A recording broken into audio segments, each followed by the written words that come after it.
Guys, gusto ko lang i-share sa inyo that my long wait is finally over. Ayan, nag-positive ng aking first pregnancy test kit.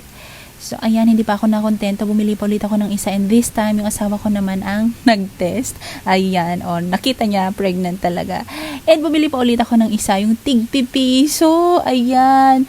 Effective naman siya, guys. Tingnan nyo yan, piso. Hindi lang piso, kundi 0.01 cent. Nabili ko sa TikTok. And so, ayan, 3 yung ginamit ko, guys. Ayan na, ang happy mama. So, ayan pala yung tinake ko bago ako nag-decide na mag-conceive. Kasi yan yung ginamit ng pinsan ko, folic acid daw. And hindi siya effective sa akin. At may nakita ako na mga vlog ng doctors na nire-recommend nga nila ang glutathione para sa fertility boost, ganyan. And eto nga yung isa nilang nirecommend, ang Ishin. So, nag-try naman ako, guys. Bale, nakapag-try na ako nung January this year ng yung Metathione. Hindi siya nag-work sa akin. Nakadalawa akong ganon. Pero hindi talaga siya nag-work sa akin. And then, trinay ko naman yung folic acid. Ayun nga, parang hindi pa rin siya umuubra sa akin. So, ayun na nga, nakita ko ang Ishin, ang daming mga positive reviews about this talaga. So, ayun, nag-try ako and hindi ko pa naubos yung isang bote, guys. Ayan na, nag-positive na ako, delayed na ang aking period. So, nag-decide na ako mag-test ng PT. Isa lang to sa mga nakita kong napakaraming gumamit ng glutathione, guys, bago sila nakapag-conceive. So, I think and I believe napaka-effective nga talaga ng gluta para sa mga gustong mag-conceive. Total, ang momon.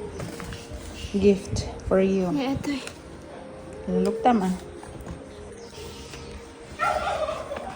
Ito. Huwag mo nang tingnan. Basahin mo muna yan.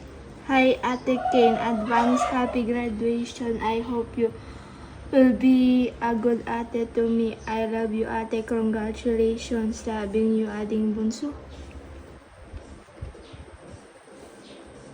Ito. Your auntie is here. Naging ate na yan. Kaon. Hindi dyan. Kung makikita mo lagaro doon, nakapit mo yung nagdigatas, nakita mo yung karton nila eh. Para sa buntis yun. Ayaw mo. You will be ate. You will be ate. Ayaw mo? Baga mag-order na di Shopee, so order ako.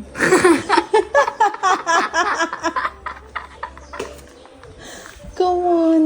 Sagmamano. Mag-order ka?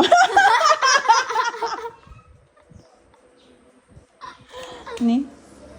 Ag-order ka di Shopee, sagpipiso. Pagkatang mo. Kasi nga kung wala yung balay lang na yun.